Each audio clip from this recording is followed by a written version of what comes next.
Hello everyone, and welcome again to episode 12 of Daddy's Chats. I literally just checked that was the right number, and I hope it is, otherwise that's going to be hilarious. Here with me, we have History with Megs. I hope I got the username right, because otherwise that's going to be awkward. Would you like to introduce yourself? Yeah, so hello everyone, I'm Meg. So I have my history TikTok and a couple of other accounts, like I have one on Instagram, and I have linked that to Facebook now, so my nana can see it, so if anyone else uses Facebook. But I'm really interested in like late medieval, early modern history, so lots of Tudor stuff. I'd say that's like my speciality. And if you've followed me for any amount of time, you'll know that my brand is kind of roasting Henry VIII at the moment. So they're the main points. It's perfectly understandable. I mean, I think, because obviously my brand is absolutely loving Alexander the Great, and the only person I think we've discussed this in the comment section in one of your videos before, the only person I think I hate to the level you hate Henry VIII is Cromwell. And I diss Charlemagne a lot, I diss Napoleon a lot, but Cromwell is my bread and butter hatred. So what got you on the hate train of Henry VIII? How did this all start? You know what? I think it came about really kind of indirectly, because I've done a lot of research on his wives, and I think once you start into that, his kind of awfulness really comes through. And like, as much as, of course, like, he's a complex character, everyone has good and bad in them, but his behaviour was undoubtedly horrific. And I think I just kind of really clung on to that, and it just really annoys me. So I thought, you know what, Henry, time to besmirch your legacy. Oh yeah, I mean, I remember when I was a kid, because now, like, I'm always known for, like, I love the House of York over everything. I remember, I think it was Philippa Gregory's novels.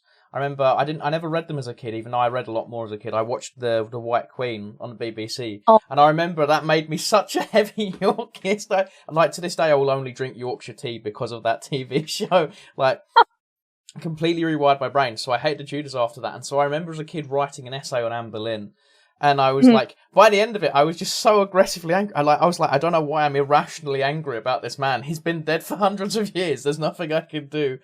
But yeah, it was funny, I think, because at the time, Anne was my favourite. Now I'd say Catherine's my favourite wife. So who would you say, now, of all the wives, would you say is your favourite? Oh, I don't like to say I have a favourite one, because I don't want to, like, pit them against each other. That's fair. I would say the one that I find most interesting to learn about at the moment is probably Katherine of Aragon. I think because she's been overlooked quite a lot, it's easy to forget that she was married to Henry for so long. I think when you think of 6 wives, you think they're all kind of married for an equal amount of time, but like, Katherine was married to him for like, something like 20 years, which is insane about it. And I think she was just such an interesting woman in her own right as well, you know, with all of her, like, she's really interested in humanist learning, but she also seemed like a really nice person as well. Like, when you look at kind of first-hand accounts talking about her, like, there was lots of people who were super loyal to her, even when that was not politically expedient, you know. So there must have been something quite special about her, just personally as well, to inspire that kind of reaction. So yeah, and I think, like I say, because she's been kind of overlooked with all the drama that went on afterwards. I know obviously her divorce proceedings were really, really big at the time, but I think her earlier life and kind of her marriage to Henry up until kind of like the early 1530s is actually really interesting to look at. Oh yeah, I think it's always, because, like, very few people realise her defence of England when Henry was away fighting a completely pointless war with France. Like, he was never going to win. I think he got a couple of minor victories in, but the fact that she managed to rally a defence of England from Scotland with quite literally the rabble, like, I mean, obviously it was still a good armed force, but the fact she managed to rally that defence on her own, because Henry couldn't really come back, it's really I'm not going to say military prowess, because she wasn't to my knowledge, she wasn't on the field. If I'm wrong, correct me on that. But the fact that she could organise that defence in a very limited time span, because when, like, even back then, you've got a very short amount of time to actually organise a military force. Like, I think that's like, it shows the kind of leader she was, and it's like you say, it's not acknowledged. I think that's it, and I think people can kind of look at her and they see kind of like this sort of like portly middle-aged woman who was very, very pious, very religious. But I think people forget that there were other parts of her character as well. Like, she wanted to send Henry the head of the Scottish king, but she was dissuaded by the English soldiers because that was too like extreme, which like, yeah, that is very extreme. Like, we don't condone that. But I think so she sent his like blood-stained coat instead, I think. But I think that shows that she really had some mettle, and there was much more to her than the kind of traditional view of her as this like pious, devoted wife, mother who was cheated on but still loved him and all of this. Like, there was far, far more to her than has been kind of popularly remembered, I think. Oh yeah, no, 100%. Like, when growing up, like I say, my favourite as a kid was Anne Boleyn. I think it's purely because you learn so much about Anne Boleyn. Like, of all the wives, I think the one that everyone speaks about is Anne Boleyn. Yeah, 100%. Catherine sort of like glossed over as like, oh yeah, no, it was the first wife. When, like you say, she was, I believe, married to Henry the longest. Yeah, she was, defo. And I think often she's just only remembered in the context of her either relationship with Henry or being pitted against Anne, when really, like, in her own, such an interesting person, and she deserves that recognition, I think. But yeah, I think Anne is the one that a lot of people get into the Tudors with, because she is such like a figure. I think that's it.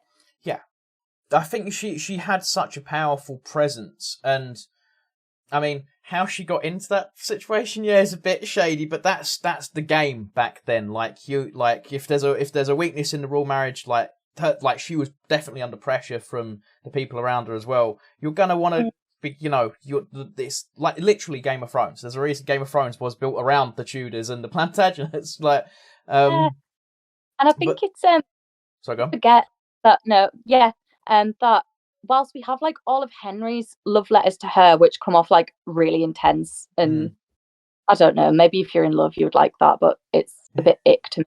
Maybe that's because I don't like him though. I can relate. I can relate. We don't have any of her replies, and in like going off some of his letters, it does kind of sound like she's rebuffing him a little bit. So it does make you wonder how far she was kind of like pressured into the relationship with him at the start. Like, I know obviously later on she was like committed to it, but I think it's interesting to kind of think about, how did it happen, like you say? Because I personally think like I'm not convinced that she went after him and was like this like she-wolf figure. I think there might be a bit more, but I mean, unless these letters resurface, it's a lot of conjecture. I think that's an odd beauty to history, is the fact it's almost like comic books. Because you can debate there will be people who are like, no, 100% Anne Boleyn came in, was actively pursuing, and then like you've got the other camp which will say no, she was pressured into this, and it's one of those things where we're most likely never going to have a definitive answer to that question, like, unless we time travel. And even then, if you've got time travel, you've got to make sure you're in the right place to hear the right information, which is both annoying and wonderful with history.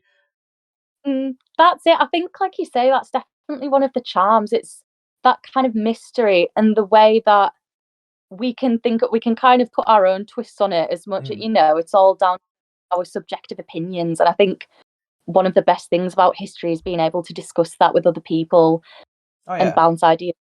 Because like you say, we'll probably never know, but in a way that makes it more gripping, doesn't it? Oh, definitely. And speaking of gripping stories, because I'm very good at transitions, the transition from Anne Boleyn to Jane Seymour, that's always the one. Because when I was growing up, I was always like, when all the books I read was like, oh, Jane Seymour was the one that he truly loved, which was always as a child was a really confusing concept to me, because I was like, how?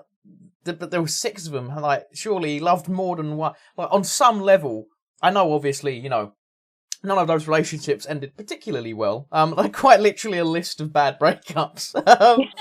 So yeah, what are your thoughts on Jane Seymour?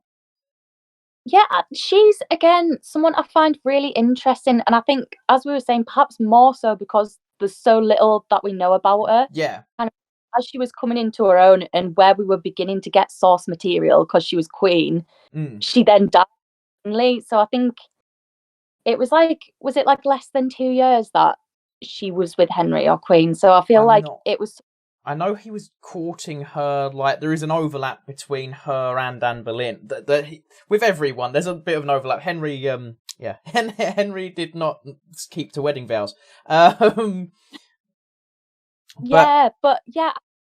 it's super interesting to think about what her character might have been, because I think the main things that stands out to me is where she like pleaded for the monasteries to Henry, which to me says that again she wasn't this really if she was super subservient, meek, mild, like I'm sure she could be at times because you'd have to be in her role, but to me that says that again there was more to her. Like she must have had some kind of feeling towards that subject and that issue in order to put us at risk like that, because it'd be far easier for her to have just stayed silent on that. And I mean, it didn't really go well for her with that either. I'm pretty sure Henry reminded her said something about what happened when her predecessors meddled in such matters or something like that, which not a reassuring vibe from Henry there. So yeah, I think again there's definitely more to her, and it's kind of unusual in how she married so late as well, which makes me think was something else in her story earlier on? Was she not bothered? Was there maybe there was like a whole other love story with her and it just didn't work out with another man? Like you just don't know. That's the thing with especially with women in history, before they reach a point of prominence, there's nothing, because it's just and I mean, I think I saw a statistic the other day. It was 99.9% of people in human history you will never hear about, because unless they're in a position of prominence, and they've done a particularly there's whole entire kings and queens we know nothing about because the source was destroyed by an enemy, or they didn't do what was deemed at the time to be relevant. Yeah, that's it. And it's something that we'll never know, but as you say, it's something that's really important, I think, when you're looking at history, to take that into account and think, it could be this way, it could be this way. No one's necessarily right on it, but I think it's important to stay open with stuff like that. But yeah, I really hope some more research comes out about Jane soon, because I think she's really interesting, and it makes you wonder, I know Anne, as we were saying, has been the one who's typically been portrayed as conniving and wheedling her way into the king's. But I'm sure Jane and Henry got betrothed on the day of Anne's execution. They were married something 8 days later. So did Jane have some kind of involvement in feeding that along? I'm sure. I mean, to be fair, if she was reticent, Henry probably didn't care that much. But it does make me wonder if the way she's been portrayed traditionally as this very meek, mild person, kind of at odds with the reality.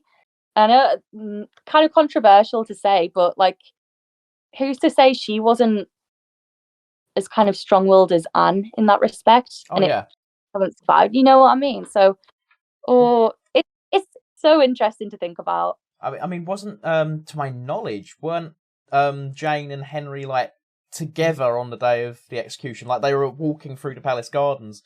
Was one of the stories I heard, which to me that would be her, or maybe just him not wanting to be a part of it. I remember he did have doubts about Anne's execution, which I'm and that's always one of those things you read in the books where it's maybe he's not that one. A doubt about an execution is still an execution happening. It's not, it's not a comeback, especially because it's Anne of Cleves next, isn't it? After Jane Seymour, which is the only one. When I researched the little sketch I did a while ago, the only one that I was he actually handled this with some level of decorum was Anne of Cleves. Because he's I'm not really interested in this, so do you want to just live in the countryside and I'll pay you to leave me alone? And then apparently, looking into it deeper, they actually became friends, which shocked me. Yeah, so they did, which is quite nice, because, I mean, to be fair, at first I feel he was a bit savage. He said, what was it? He said to one of his advisors the morning of the wedding, it was something I would not do this were it not for the good of the country. I wouldn't put my head in joke. Like, right, that's really dramatic. Yeah, that's... I mean, I'm quite a dramatic person, so I can't really talk. But like you say, I think later on it was actually kind of like quite a nice relationship. I know, like, when Catherine Howard was queen, and everyone was a bit like, oh, how's this going to go? Like, this is super awkward. But then they ended up dancing together, and one of them gifted the other one a dog, and like I think they got on quite well. And she was esteemed as like the king's sister as well, which to be probably one of the best positions you could be in at that point. I think, like, oh yeah, you have to deal with Henry being romantic, yeah. but you kind of get all the pros. Like, you know, she had a manor nearby. She was invited to come, and I think she had a lot more freedom here than she did in Cleves as well. You know, I think it's kind of documented that she enjoyed drinking the wine here and like playing cards and stuff, which she hadn't been able to do. So I am pleased that she kind of got to live out the rest of her life in a bit of happiness. Well, hopefully happiness. Yeah. And like, with, you know, being rejected isn't that bad if you can get that as an outcome. You know, like, I think she was quite upset at first. I've heard like reports that she was really crying and stuff, but then again, that was probably expedient to do, wasn't it? Like, you don't want to be looking too happy when Henry's rejected you. I mean, yeah, no, deep down she was like, yes, this is like, oh, got out. But no, I think like that's considering the other alternatives. Like, she sort of lucked out in a way. Like, in the end, like, you're getting paid to live in a manor and then occasionally come to court. Like, you're like you said, you're getting the benefits of being close to the king without risk of having your head removed. Like, that's, you know. Yeah, win-win situation, really. And yeah, I think she probably did have a better quality of life, or at least more freedom in England than she did back home. So yeah, it's nice to have a semi-happy story among the wives with that one, I think. Oh yeah, no, definitely. Which, in the complete reverse, is Catherine Howard, which... In some of the sources I've read through the years, she was like 15 when they met. Which is which it says a lot considering what we've already spoken about. Possibly the darkest portion of Henry, which I like to think it's not as common as it's often portrayed, but marriages of that young were, even one or two is still too common. Like, exactly, yeah. Yeah, like you said, I think there is some dispute over her age, but I think it probably was around 15 up to 17 is the thoughts that that's the theories I'm most convinced by, which is like really gross to think about. And she was only 19 when she was executed, wasn't she? Yeah, I think 19 or 20 is kind of the most popular view, which is really sad.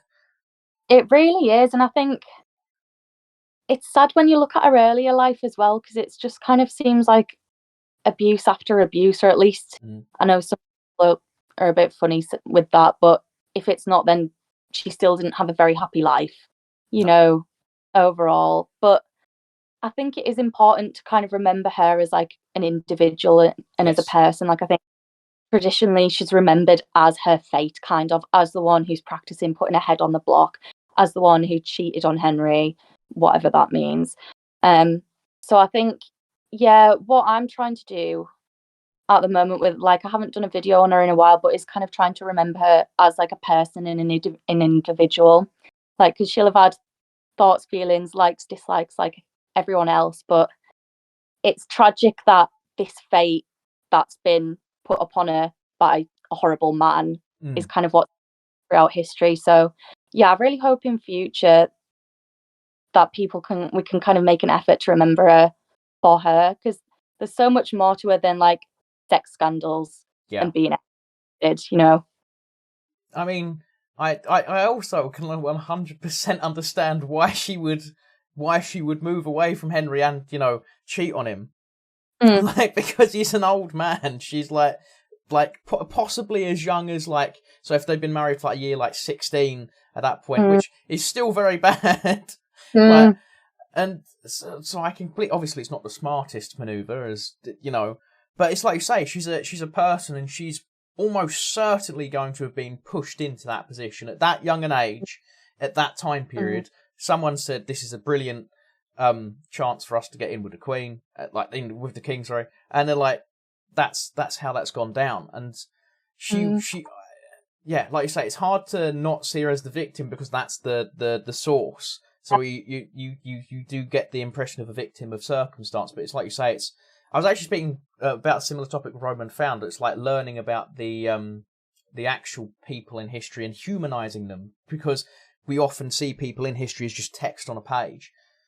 That's it. Yeah, and as the events that happened to them. And I say, like, I think it's totally understandable if she did go off with someone else. But I was reading a thing the other day and it was saying, like, because, often you'll get, like, comments that be like, well, she cheated on him, she knew what she was doing, she deserved it.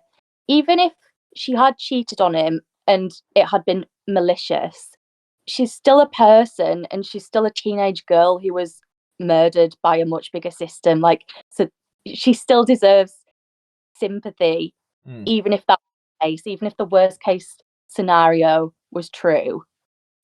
It doesn't make a difference. Like you say, it's about humanizing people and just, like you say, viewing them as humans rather than sort of characters in a play. I think it's easy to do that, but I think it's super important with history to kind of try and empathize as much as you can, which I know it's a bit hypocritical with me roasting Henry.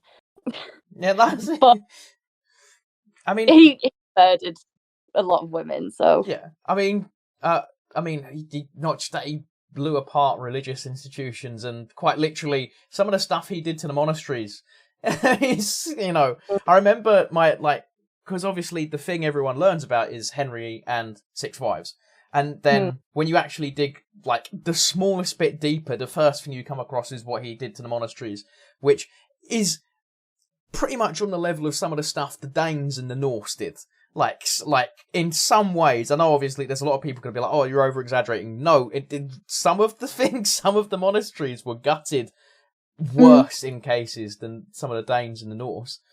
That's it. And yet he kind of had the audacity to put this veneer on it of like, no, I'm championing the true faith. It's like a righteous crusade, when like Henry, that like all of these reports or a lot of the false, where they were saying about all the awful things that were happening in monasteries. Like, I'm sure there was some corruption, but like he milked it, didn't he, to his advantage. And in a very kind of like, I mean, I think he had a very flexible conscience in some ways. Not always, because he seemed to get fixated on stuff. Sometimes, like his regret, like you say, after Cromwell and Thomas More were executed.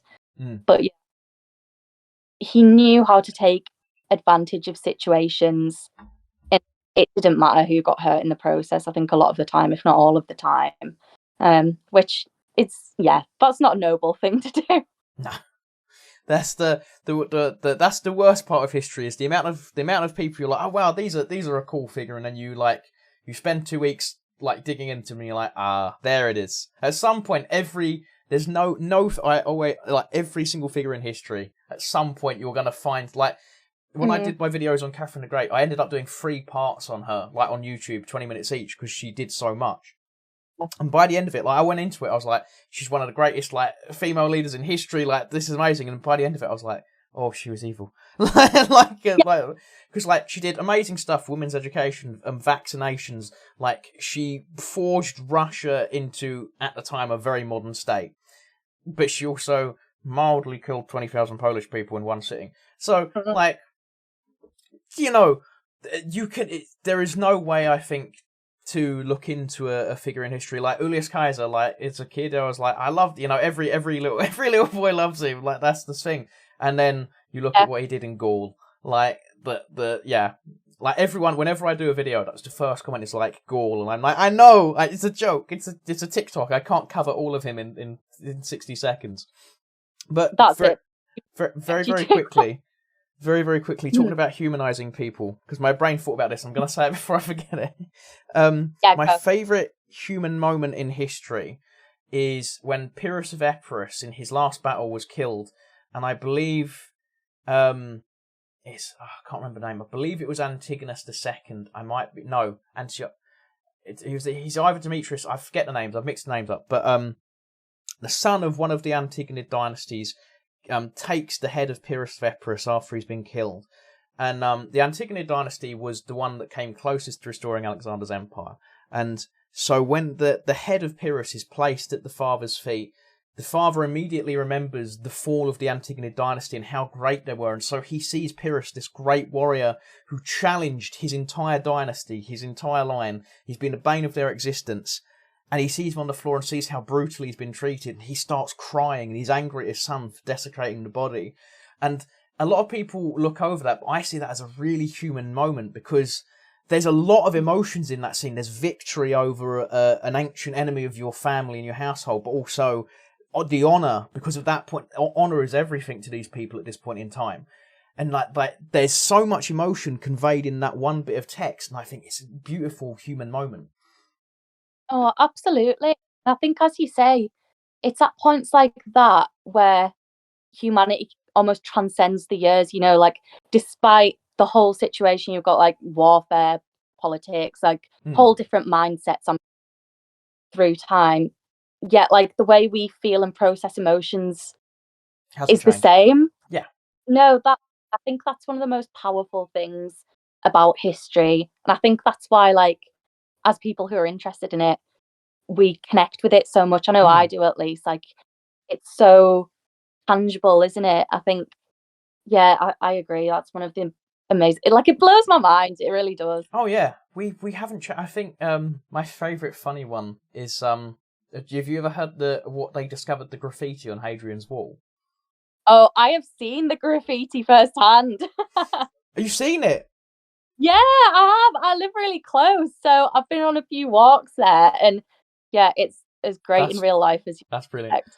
I won't say it on YouTube because the video will get probably get attacked. But for anyone, just Google Hadrian's Wall graffiti. Anyone watching, and you'll see what we're talking about. Why it's so funny.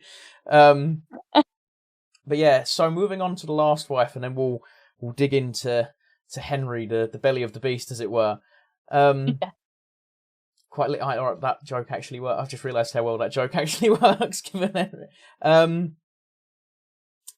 Katherine Parr, the divorced beheaded died, divorced beheaded survived, which go on.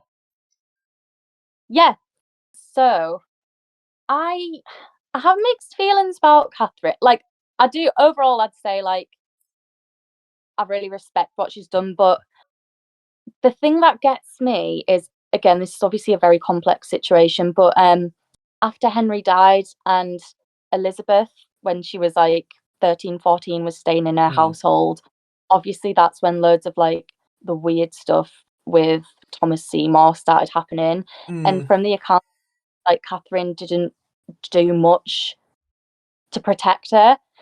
But then again, we've got very scant accounts, like maybe Katherine was doing more behind the scenes that we don't know about.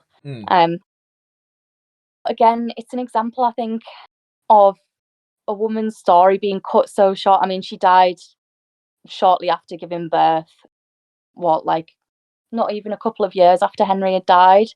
So it's really disappointing in that respect that we don't have more of her story, I think, because I think she would have probably gone on to do really interesting things, especially during the reign of Edward.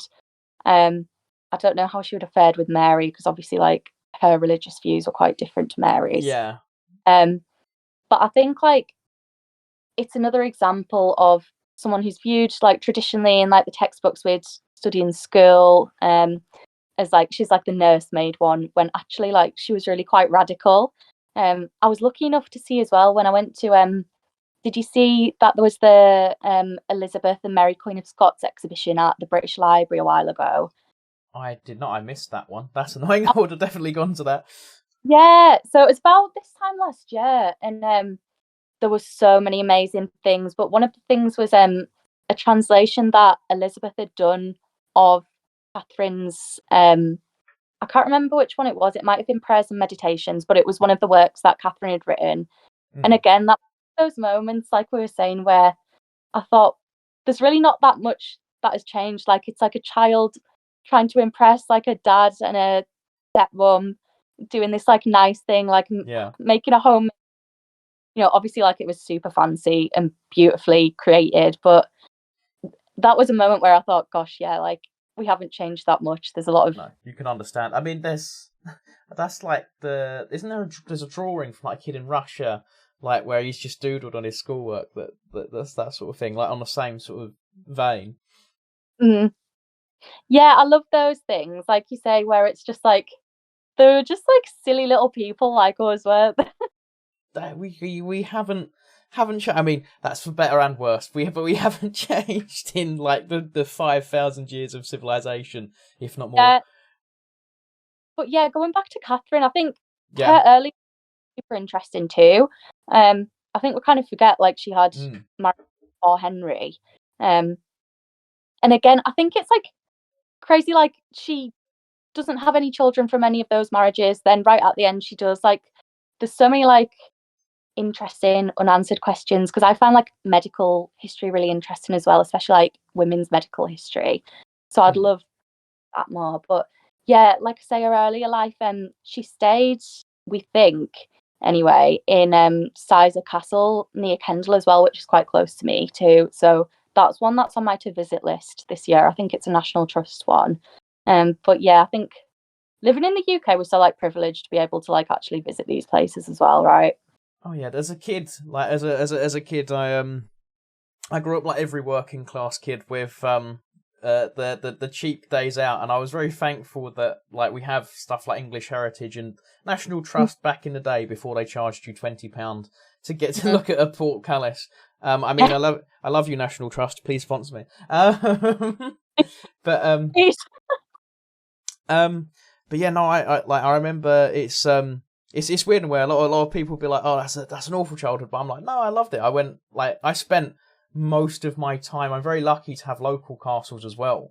Like most of my time wandering around and like, because I have a fear of heights, so it's either 50% being absolutely in wonder of history and 50% trying to chase my brother away from the edge. Of like, but I remember it was just so magical, just sitting there, and obviously with these big empty rooms, you walk around, you're like, it's hard until you get a bit older to really imagine these places being lived in, because it's very alien to us. Like when you look in a Roman villa and you walk in that, you can humanize it because it's similar to what we have now. But yeah, I think just the sheer scale. I felt like that because I went to Hampton Court a few months ago as well, which was unreal. I absolutely love it. But yeah, I thought like going into like the Great Hall there, I was like, when you're trying to imagine like people in there just like milling around, I think because of the sheer scale of it, it is difficult. Oh, that you can easily see why why certain sources from the early Anglo-Saxons assumed that aqueducts and stuff were like built by giants. Because if civilization ended tomorrow, there's buildings we have today that future generations could only logically conclude was built by a race of giants. Like, yeah, 100%. Yeah, that's another thing I love about going to like old cathedrals and stuff as well, when they're super like. I was in Europe a few weeks ago, and some of the ones we saw in like Belgium and France were absolutely unreal. So, history. It's a weird thing. I love historical architecture. Like, it's a weird, very niche thing, but I find that it's like seeing the different styles of architecture throughout history across the world, and how like environment and culture and all these, you can actually read the history of a culture and a people in the buildings. Yeah, which is incredible. I mean, if walls could talk as well. I'm waiting for the day where someone makes that possible. You can go along and it reminds me of an episode of Sarah Jane Adventures where the Roman stones are talking, and that's where they explain ghosts, which is it actually reminds me of I did like a 40-minute video of Roman ghosts in York, because York is meant to have the highest concentration of Roman ghosts in Europe, which is this because there's that story. Was it like a lad who was like an electrician and he was doing stuff in a basement and he saw loads of like troops going through? Yeah. And there's apparently a particular street where, because obviously as settlements built up and as we've built up, the actual ground level is higher, so all of the basements are known to have like Roman ghosts in, which also leads to. Sorry, go. No, go on. I was just gonna say it reminded me of a story that I heard about Jane Seymour's ghost at Hampton Court, where apparently like she was gliding up these stairs, but like some of her skirt was like cut off or something like that, and people did research and the floor levels or the stair had been raised or lowered or something. So interesting for ghost trivia, yeah. Yeah, I do love a good ghost story. I think everyone does.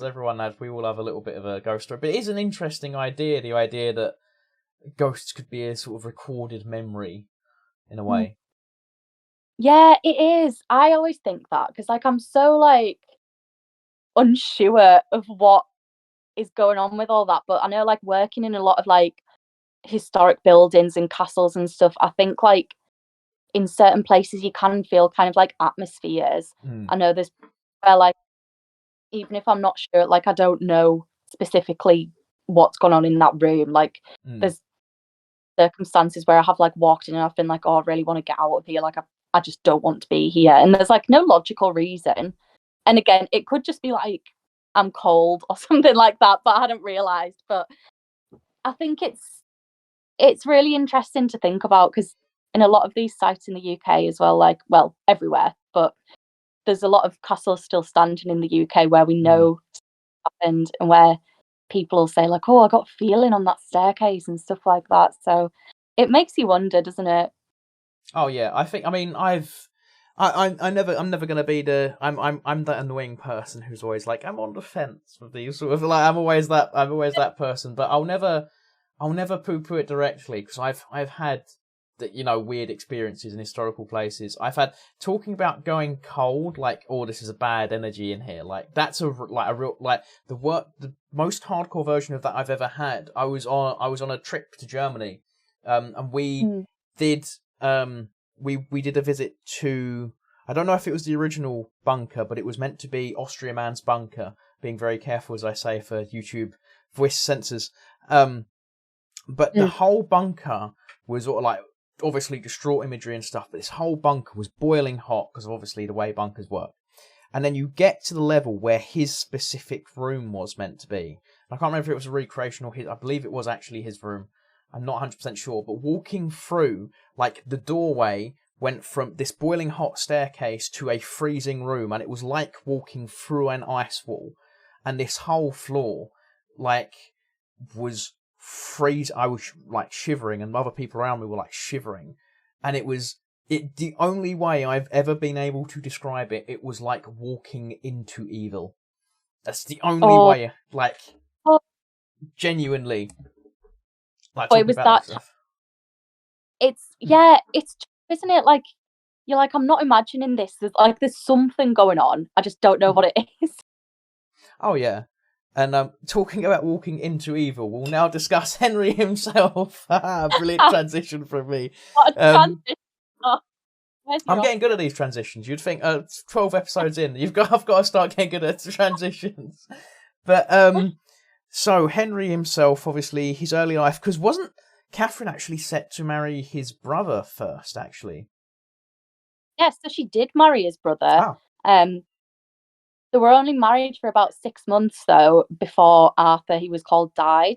And that's how the whole controversy came up later around the annulment of Catherine's marriage with Henry, because Henry was basically saying, like, oh, I've done this sinful thing and married my brother's widow. I mean, funny how he just brought this up when it was kind of clear she was childbearing and older. And anyway, but yeah, that's where the whole controversy was over whether or not they consummated the marriage. So people from like 20 years ago, well, longer, would hold up in court to testify and stuff and say like, oh, Arthur came out in the morning and he was very happy, stuff like that, which isn't conclusive, is it?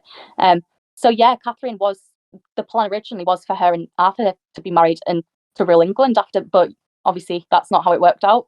But it's interesting because Henry was actually the one who gave Katherine away at her wedding to his brother when he was like 10, 11. Oh, that's a bit... Yeah. So yeah, I mean, it all comes full circle, doesn't it? But I don't think anyone, when that was happening, would have ever predicted how things would play out in the future. I don't think Catherine or Henry, well, certainly not Catherine. I don't think even Henry would have seen that, though, to be fair to him. Unless he had very, very strange, creepy planning for years and years ahead. That would be that make very interesting plot for a TV show. But yeah, an 11-year-old Henry sort of plotting a very unique, that actually, yeah, that makes his story even darker if you considered it like that. But no, I think especially his early life, because that's where a lot of the theories of, like, because when he's younger, he's meant to be this sort of gallant, not heroic, but a role model, like a young man for the time period, and obviously. I don't know the full details, but obviously he's said to have the accident while jousting, I believe it is, that caused him to change. I don't know the correct way to say it, but he definitely there was a definite change in behaviour. Yeah, it's an interesting one. So I'm kind of convinced by another theory. So the one that he's saying is, like, he did reportedly have this fall, and that's when he was with Anne Boleyn. I think it was 15, was it 35 or 36? I think I could be wrong with that. It was 1530s. And there's one report that said he was unconscious for 2 hours, but I think that's the second or third hand, and it's from a foreign source who I don't think spoke English, and I don't think they were an eyewitness. So that's kind of like, I don't know, like, don't get it, like, it could be right still. But I was reading an article a while ago, and the author, I'll have to try and get it, so I'll send it to you. But they were saying how they thought that because he jousted loads, and obviously, like, he did his little wars, like he went to France and did sieges and stuff, very active in sports and stuff. He was getting a lot of, like, repeated kind of bashes on the head, like not super, super hard where he's knocked out all the time, but enough.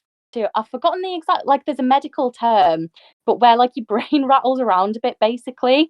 And if that happens a lot over time, it can really damage you. Like, you know how footballers who head of the ball a lot, and rugby players can get, like, different illnesses, and often that's, like, stuff that affects your brain.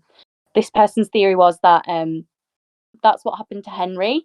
And I am quite convinced by that, because by this point, like, he's not, like, super young. So the effects could be starting to kind of take place if he's like 30s, 40s, he's had a good sort of 10, 20 years doing these activities. So I think it's maybe that. But I also think that as he got older, he kind of saw his youth slipping away. Like, he seemed to me to be someone who was very kind of image conscious and proud of his image.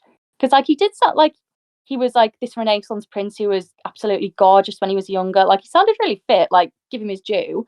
But I think that would almost make it sting more later on when it got to the point where he couldn't exercise and he wasn't this kind of valiant knight anymore that he was in his head, but the reality was different. So I think as that happened as well, it probably made him kind of more insecure as well, because I think he was at points quite insecure and definitely quite sensitive and emotional as a person, which all these things coupled together probably would kind of clash with that as well and make everything worse. So I think it was kind of like a lot of symptoms spiraling, which gradually made him kind of more and more tyrannical. Because to be fair to him, at the start of his reign, he seemed like, well, I'm saying a fairly decent guy. He did, like, execute two of his father's ministers, like, as soon as he started. But he definitely wasn't as bad at the start, and there's a lot of examples where he was, like, really lenient and, like, quite nice.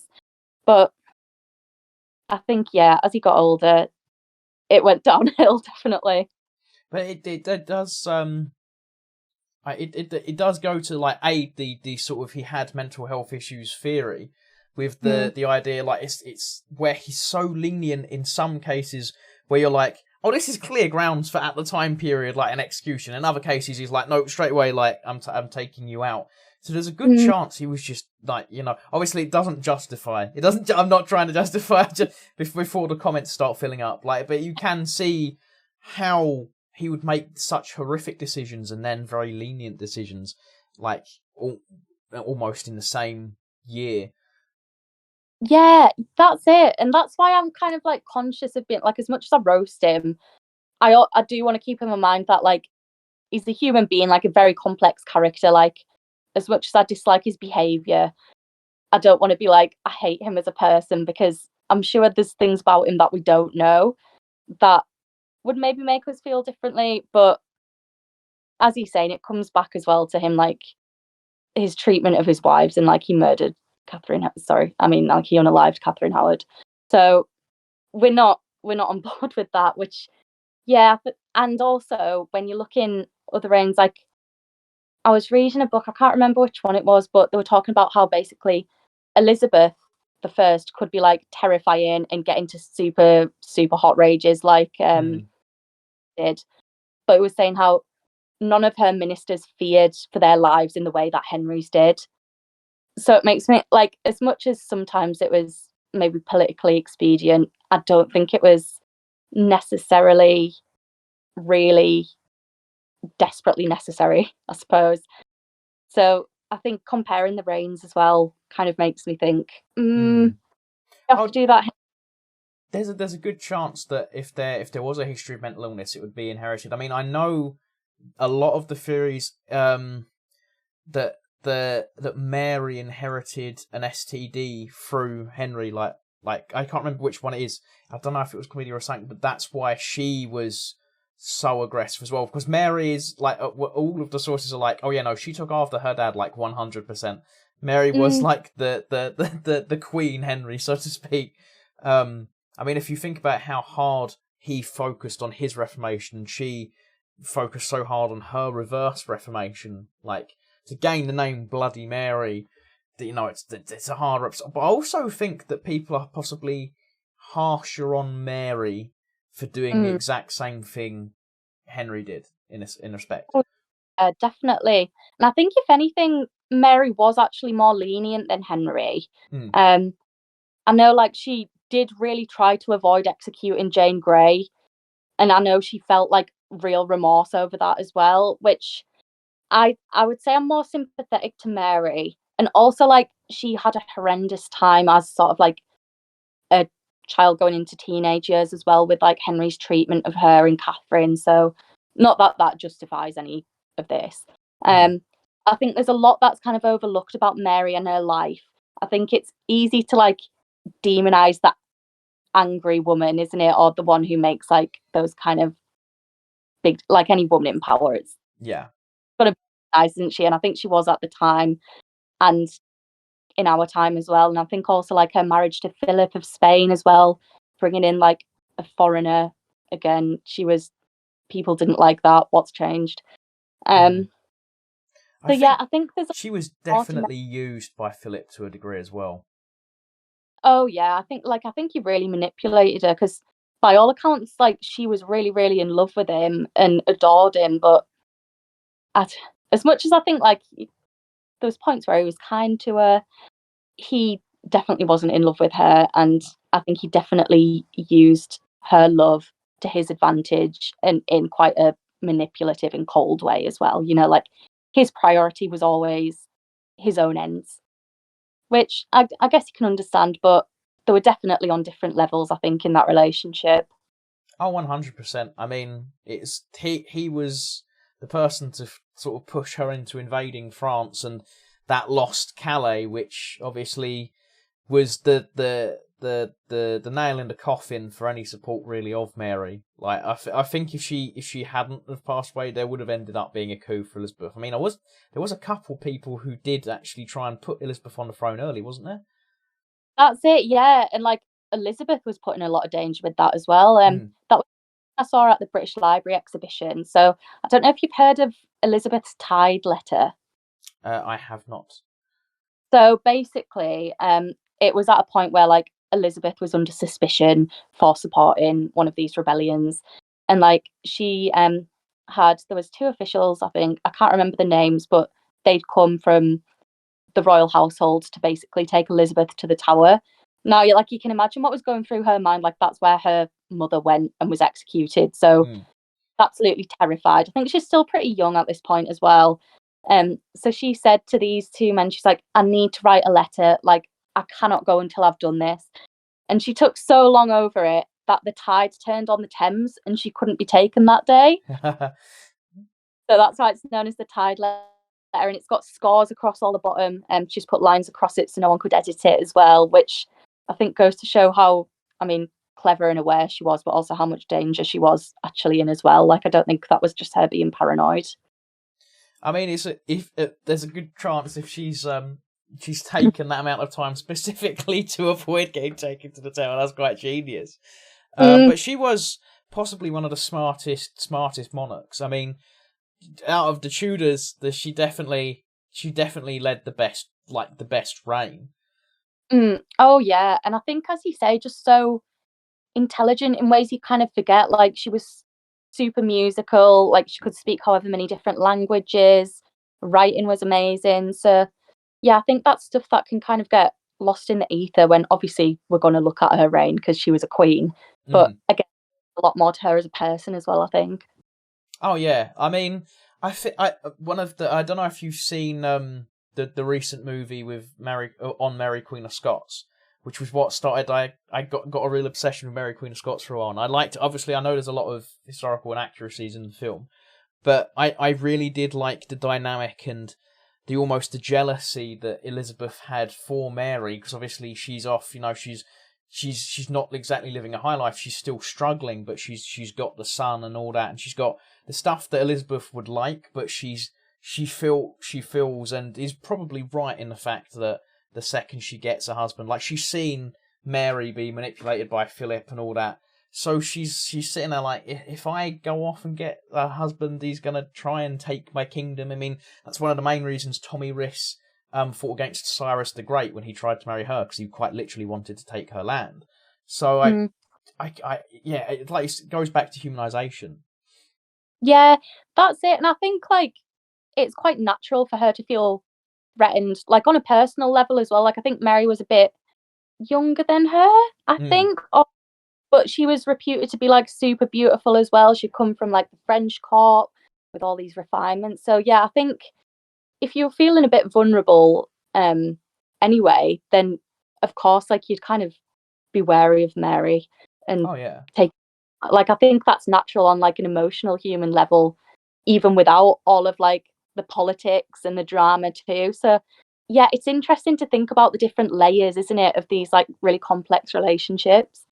Oh, yeah, and to be fair to her, like, there was multiple reasons to be threatened, like, because on another level, with Mary having a son, she's now, in everyone's eyes, like, well, there's an heir, it's a male heir, so they're going to be like, this is the person we kind of could, because she had a very good claim to the English throne.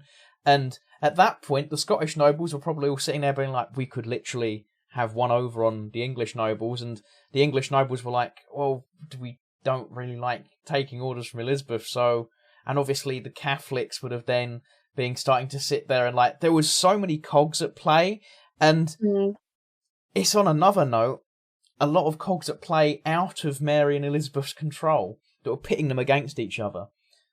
That's it. Yeah, that's exactly it. I think, like you say, it's such a complex situation. And I think because we have the benefit of hindsight, like, we obviously know what happens, but I think it's remembering how precarious the situations constantly were and how ever-changing they were as well. Like, nothing was certain and nothing was confirmed. Like, it was not at all kind of confirmed that Elizabeth wouldn't be assassinated during her reign. Like, in a way, it's kind of shocking that she survived it, like, and died in her bed. So yeah, I think keeping that in mind as well is important, because it's easy to think, all of this is confirmed in our mind because we've got the timeline, like, 500 years ago. But at the time, it was just happening right then. Like, everything was fresh.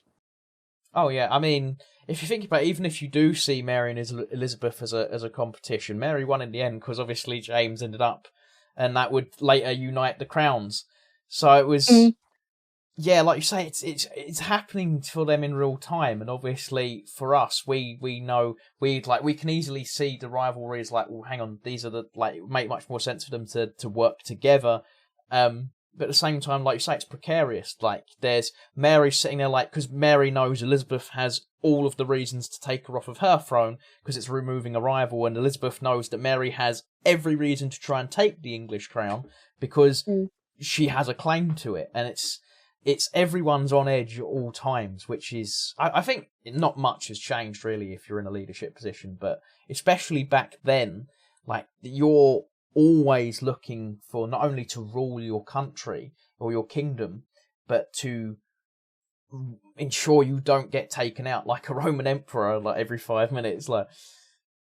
That's it. Like you say, your whole life really was spent trying to secure things, but nothing could ever be secure. So I don't know how they coped with the stress, honestly. Oh yeah, no, that's we can look back and yes, they had a lot of luxuries that wouldn't have been afforded to many of the peasant classes, but they also were especially if you go back as far as Rome, the amount of Roman emperors that inherited the title after someone else was assassinated, if you gave me a choice, I think I would just take a mid-level aristocrat somewhere in the backwaters of Italy. That would be somewhere in Naples, and I feel like that would be the best. Actually, no, Italy was a battleground for a long time. Actually, I take that back. There's nowhere good in history. I always say to people, when they say, "Where would you rather live?" Apart from now, I'm like, now. I have the best medicine so far, the best chances of longer survival rates. Yeah, exactly. That's it. Whereas, you'd be hard pushed to kind of make it to 40 in any time more than 100 years ago. Really, yeah. I mean, I remember reading somewhere that the reason the actual mortality rate is so low, it's not because many people actually made it to 60, but you had to make it past infancy to get there. So the infant mortality rate was so high, it drags down the average age to 30. And I'm like, I preferred the original one where everyone died at 30. This is worse. This is worse. That's it. And, well, when you think of the effects that would just have on, people who had survived as well, society in general, we were saying about how we still kind of process emotions in the same way. I don't believe when people say, oh, medieval people didn't name the children because they thought they'd die anyway. That didn't happen. No. People loved the children as much as they love them now. So, yeah, I think we have a lot to be thankful for living in this day and age, definitely.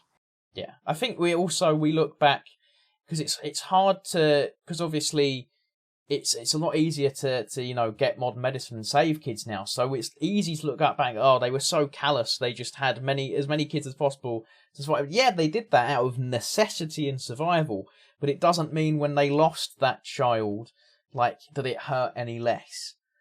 That's exactly it. And I'm trying to think back. I'm sure I read about an example, and it was a medieval house in France, I think it was. And during renovations, I don't know if it was 18th, 19th century, they'd found the corpse of a newborn baby in the wall.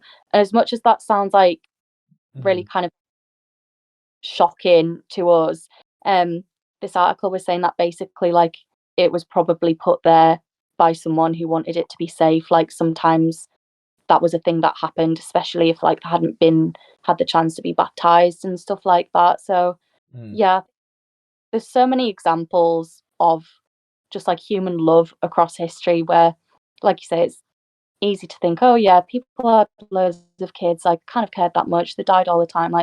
Definitely not the case. I think, people loved the same then as they love now, and grieved the same as they grieve now, maybe with different kind of rituals and stuff like that, but we felt the same, I think, definitely. I think it's there's I know there's a brilliant description someone taught me ages ago. I'm gonna I know it's not, but I'm gonna say it's sort of beautiful sorrow in a way. I know that's not the description. I know someone in the comments will say it. There is a specific emotional term for it, but it's bittersweet in the fact of we can look back, we can say how beautiful moments in history are, but those beautiful moments are often preceded or followed by these horrific moments. And I think one of the bigger tales, like I'm the classic like history nerd of like, oh, I love all these battles and stuff, but it's the aftermath and effects and how people cope with them. Like the little stories, like Pyrrhus Veparus and his enemies reacting to his passing. Like, it's the little human moments that I think make history really, really not just interesting, but a tantalizing look at ourselves. That's it. It's so important, I think, in learning about ourselves as humans. And I think in grounding ourselves as well. Like, I know there's been points in my life where, like, if I've been really struggling, I've gone and, like, looked in history books. And if I've found someone who's been through something similar or felt something similar, written something similar to how I'm feeling, I know it's given me so much comfort, even though, like, you don't want other people to feel sad as well. But I think just knowing that so much of human experience is so universal, like it's global, across centuries, across millennia. There's something, like you say, there's something really beautiful about that, I think, and comforting to know that those who've gone before us have got through the same things, have experienced the same things. Like, there's something comforting in knowing that it's not an isolated experience that we're having. Like, there'll be someone in history who's felt the same kind of thing, said the same thing. It's sort of it's kinship reaching out through the ages, I think. That's it, yeah, 100%. And it's like when you read a line in a book, like I know when I was younger, well, I'm still really into the Bronte sisters now, but I read Jane Eyre when I was like 13 and it absolutely changed my life. It's incredible. But I remember reading that and thinking, like, this woman wrote this like 150 years ago and it's affecting me so much. Like, I'm connecting so much with that. And I think that's history, isn't it? When you're connecting with words someone's speaking to you across centuries, across the gulf of life and death, really. It's incredible, yeah. But, oh gosh, I'm waxing lyrical. And I had two very similar experiences with reading. The first being The Time Machine by H.G. Wells. Like, that is... I recommend the book to everyone. It's only like 70 pages long, and it's so much better than both of the movies, but especially the more modern remake. But that, like, the way you can see from a much earlier time. Like, I believe H.G. Wells is like early 1900s, late Victorian, I believe. Like, you can see how his mindset is entirely different. And all of his books are very anti-imperialist. Like, especially War of the Worlds. War of the Worlds is really, really anti-imperialist. But the way his process is completely different to mine, yet almost exactly the same. And then the other time I had that was reading Animal Farm by George Orwell. Like, again, completely different period of time, completely different like political alignment and all that. And I was like, but it's you feel like he's not even writing about human beings, but you can understand exactly what he's going for. It's just, yeah, I think authorship is especially stuff like Pride and Prejudice, which is my guilty pleasure book. Like, not guilty, it's amazing. When I was younger, because obviously all of the stuff I was like fantasy and dragons and stuff, and there's me like with like Pride and Prejudice, just like, yeah, it's like Love Actually. Love Actually is my I say it's a guilty pleasure. It's my openly say like those two, like I do love that stuff. Pride and Prejudice and Zombies is definitely a guilty pleasure because I don't like to admit I like that film. There's a lot of I recommend it as a watch, but it also I don't know. I'm 50-50. I think they respect Jane as much as you can respect Jane Austen whilst adding zombies to her literary works. Maybe she would have loved that. Maybe that was going to be her next book. You don't know. Well, from what I know about her, she was a very sort of adventurous and funny person. So I don't know if they had the concept of zombies at that point in time. So she'd probably be confused. I feel like she might have been on board. Yeah. Like you say, she's like a fun, kind of open person. So yeah, I feel like she'd be confused at first, but then, yeah, I love the way they handle aristocracy in that as well. Like the rich go off in that movie. The rich go off and they learn karate, and then the poor learn kung fu. It's a weird film, but I recommend it. I say to everyone, read the book, watch the original film with Keira Knightley, and then watch Pride and Prejudice and Zombies, so you can actually understand the logic, because you actually need to understand the original works for it to. We've got completely derailed. I was waiting for. I always manage to derail it, but before we finish off, would you want to talk briefly about your recent trip to Versailles? I believe it was, wasn't it? Yes. So, oh my gosh, it was absolutely amazing. And as much as obviously, I'd say it's like one of the most famous palaces in the world, like one of the most tourist destinations. And as much as I'd seen loads on it, there's loads of films and TV shows about it. Like, nothing prepared me for seeing it in real life. Like, the sheer scale was incredible. But I think it was interesting as well as I was going around. Obviously, what happens with the French Revolution again. Yeah. We have hindsight. So it was very there was so many different thoughts and emotions going around my head, but in a good way. I think it was good for kind of making sense of what happened there, because it's not something I know a huge amount about. I have an awareness of French history and stuff. But I think it was an important visit in that respect, and also it was just beautiful. It was lovely to walk around. And I didn't realise how huge the grounds were. It's a whole kind of estate. I don't know why, I thought it was kind of the palace and that would be it. But no, it was incredible. And I think, like we were saying about different atmospheres and stuff, I feel there, at points, there was ones where I was oh gosh, this feels quite sad. This feels kind of Again, it may be because I know what's happened and what happened to the royal family. But yeah, it was just a super interesting visit. So yeah, I've been doing a little bit on my Instagram with that the past couple of weeks. And then I'm going to be sharing some more stuff on TikTok and Instagram as well about other places I went. So we did a little bit of Holland, Castle de Haar. I've probably butchered that. Well, I know I have, because that came off and it's Dutch. But yeah, Castle de Haar is one that I'll be sharing, which was really cool. And then there's a few different places in Belgium. Went to Gravenstein Castle, which was super cool as well. That's a medieval one. And then different places in France as well. So I feel I've been very lucky. I've been really, really well served for history the past few weeks, definitely. Yeah, no, that's definitely, especially some of the artwork she was showing. Seeing that woven, that's always something that's amazed me, is artwork woven into a building, so to speak. It reminds me of the story of I think it's Michelangelo, where he was painting the Sistine Chapel. I'm probably getting mixed up several different stories there, and I do apologise. My Italian history isn't amazing, but apparently the story goes that the Pope asked him to do a certain thing.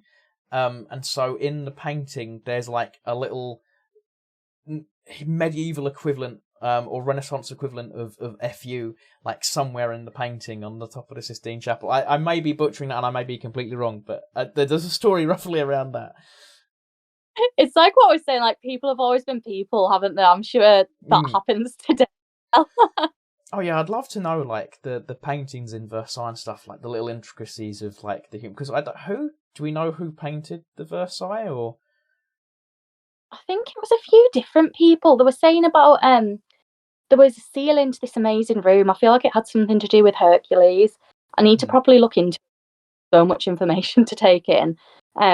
But yeah, there was someone special commissioned for that, and then there's various ones based on Roman and Greek myth and legend and stuff like that. And obviously you've got then all the artworks on the walls, portraits and stuff. Then you've got loads of sculptures as well. So it was a feast for the eyes. It really was. You could have spent days there, really. You could. Oh yeah, no, I just looking at some of the videos and photos you put up, I was this is I know part of my brand is sort of is dunking on the French semi regularly. I will admit there's been a running joke, but this is gonna get clipped. I will admit that the artwork that in Versailles was pretty exquisite. Yeah, I must. So what got you into into like, because most of your content is around castles and historical buildings. What got you into that particular area of history? Well, it's something I've always been interested in. I think, like I say, living in the UK, we're so lucky because we have so many castles left and so many that are concentrated around the country as well. So I think definitely, as you're saying, like when you're little, you're taken to them, which is really cool. But I've also done some work with English Heritage as well, which has been really cool. That's really cool. Yeah, so obviously, like they have loads of properties. So I've been to a few different ones across the north, which has been really, really exciting. And I think just as you're saying, having that connection with history with them, I think with buildings, sometimes they're the only thing we have left of a period or something like a family. You know, we know the living, got none of the furniture left, no trace of what they looked like. We've not got any written documents, but this is where they lived. Well, I suppose some written documents if we know they lived there, but you know what I mean, not got the diaries or anything.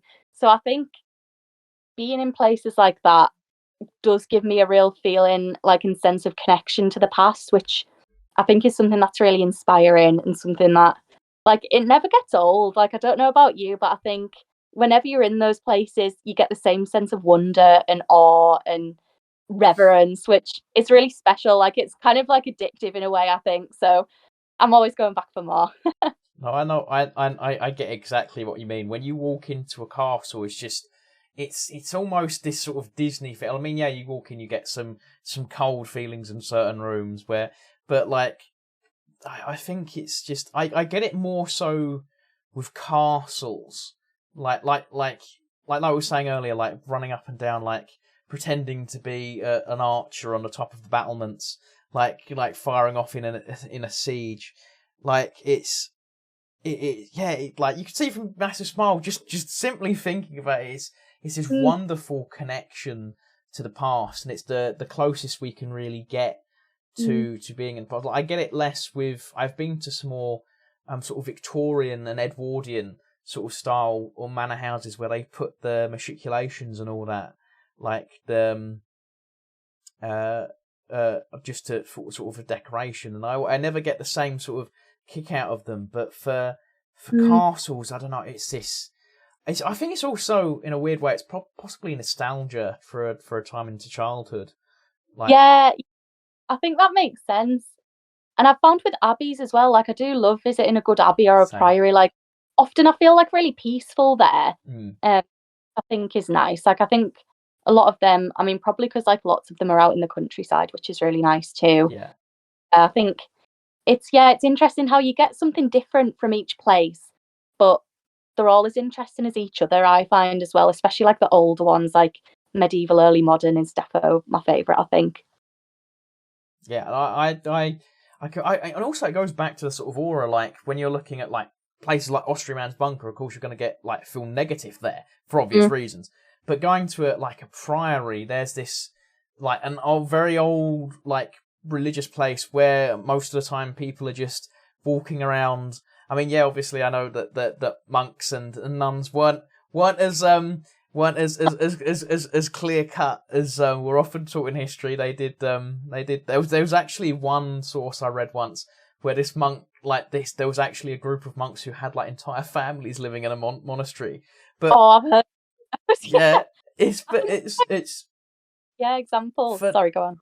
That's right. Overall, these places are often a positive energy. So you're gonna pick it when you visit these places. They're often relaxing because the walls, apart from the brief period where the Vikings turned up, but the walls are often going to have like felt a lot of positive energy over hundreds and hundreds of years. That's going to emanate off in a way. Yeah, and I think that's definitely tangible. At least I think so. I know, like, not everyone gets that vibe, but I think there's definitely places where you're like, oh, I feel really kind of at peace. Like I could spend a lot of time here, as opposed to other where you're like, I need to get out of here. This is not good. Yeah, I've had that. One of my favourite ones. I can't remember where I was visiting this particular house, but I remember walking past a painting. Like, it was a really nice house and you felt at peace there. And then I remember walking past a painting, and this guy was. I just had the really horrific feeling that someone, and as a kid, I remember thinking it was the guy in the painting wanted my entire family off the carpet, and he was really mad. I don't know, and I told it now. This is where the story gets weird, because I told this story to the lady at the front desk, and then she pulls out a notepad of all of the other people that have had similar stuff. No way. I can't remember where it is. I was very young. I'd have to ask my parents, and then I'll put a little note. And like, but Ew. Yeah. Gosh. But it's because that's something to tell. Like, this man wants me off his carpet. I feel like that wouldn't pop into a brain usually. Do you know what I mean? Like, that's specific. But that, again, that's a weird part of history. Like, is it an overactive imagination? Is it? But again, is that a shared delusion? Because I had no prior knowledge that these other people had had similar occurrences. But it's, but there is definitely a sort of, when you get stuff like that, like people all of a sudden start seeing the same ghost, and that there is definitely an element. But as I said earlier, I won't 100% say no, because you never know truly. Like you say, on the fence, it's the safest place to be. I mean, isn't there one of the Louis' ghosts is meant to haunt Versailles, isn't it? Oh, really? I should have looked up that actually before I went. That's about though. I always feel bad for the French royal family towards the end, because they weren't necessarily bad people. They were just very rich, very spoiled, and very misunderstanding of the world they lived in. I know, like you say, it's kind of like the duality of man, isn't it? And the capabilities that we have as people, so much good, so much it's it terms with, isn't it? But I think the good keeps you going, doesn't it? Yeah, I think there's a sort of, I remember listening once to a podcast, and they were speaking about optimistic nihilism, and I think that's the best way. Like, nihilism is sort of like the grungy teenage years where you're like, oh, nothing matters. And then when you sit there and eventually you sort of, meaning is what you make of it, I think. And I feel like if you learn from history, that's sort of it. This has gone to a very philosophical end. Oh, very deep. Yeah, no, I know what you mean, though. It's like, have you seen that, the post going around, and it's like the mathematics of ancestry, and it goes through, and it's like you need two parents, or grandparents, all of that, and it's like the chances of you being here at all are so minuscule. Like, it's amazing that we exist at all in any capacity, and I think that's kind of links in with history, doesn't it, where you're like, it's incredible, like, we're here on the earth and so much has happened, and so much is, like, it's kind of like mind-blowing, but in a nice way, I think. And I think it's also cool to like, there was a running joke through the last sort of 3 years that we're living through too many historical events, but I think that's, in a way, it's actually just a reminder that we ourselves are history. This has got really deep now. We ourselves are our history. We are the history that will be read about in 200, 300 years' time. It's incredible to think, isn't it? Like, I feel like my brain can't quite process that. Yeah, same.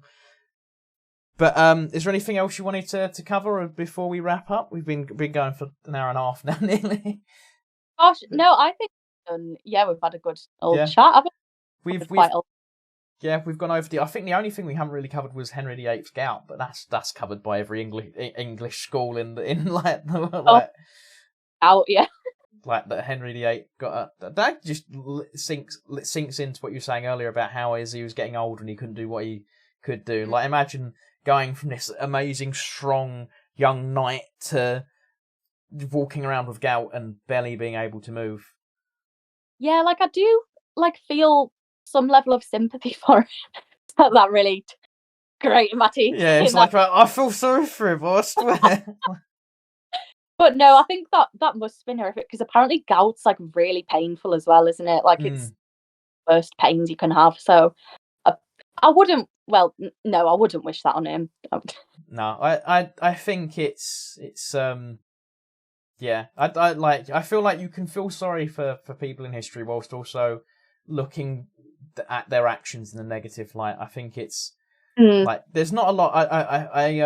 I always joke about, like, hating Oliver Cromwell and stuff, but there's not a lot of like when I looked into him, I openly started that YouTube video with, by the way, I hate Oliver Cromwell, so this video is going to be biased. And I was like, but I'll try. And I did counteract that. I spoke about the good stuff he actually did for the Jewish community, and the fact that he himself, there is a high chance he had depression.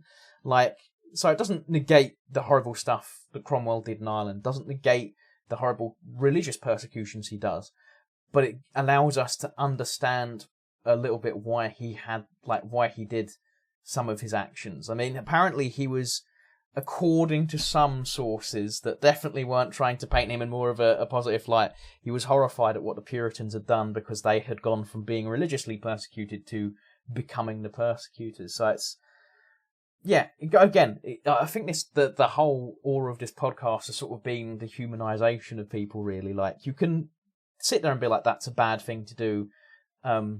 Obviously, there's limits. There's some things people have done in history. There's limits to that, but you can sort of understand how how they have come to that sort of conclusion. Yeah, absolutely. I think that's what it's all about, really, isn't it? And as we were saying, I think that's what helps us continue to make sense of the world now as well. You know, obviously events are different and mindsets are as well, but yeah, it's thinking about that and kind of examining things below surface level. I think, yeah, it's helpful in kind of grounding us as well. And before we finish off, and I'll let you shout out some of your channels and Instagram and all that. Is there any particular castle you would recommend anyone visits? Oh, you can do multiple if you're stuck. You can do multiple. So what I went to last year that I loved was Portchester Castle. Now that's like near Portsmouth. It's maybe in Portsmouth. It's really, really south anyway. Like on the coast. It's beautiful. It's got like a huge keep and it's got really big grounds as well. And there was like a waffle van too. So, some other ones I love are Aidan Castle in Northumberland, Carlisle Castle in Cumbria, and I'll give one more, Warkworth Castle. That's amazing as well. Big like Percy family links as well for Tudor history lovers. So would recommend all of those. Brilliant. And to finish up, where can people find you? So I'm on Instagram, TikTok, Facebook, and YouTube as History with Megs. So it's just History with MEGS. I'll go by Meg, but Megan and Meg were taken on the username, so it's Megs like with an S. And yeah, I post on all of those regularly. I'm trying to get into the YouTube a bit more this year, so look out for more stuff on that. But yeah, I'd say Instagram, TikTok, and Facebook is like a few times a week I'm posting, so would be lovely to see you guys there. Brilliant. And to everyone watching, thank you for watching. Hope to see you in the next one. And until then, see you later. Thank Bye, you. Guys. Bye.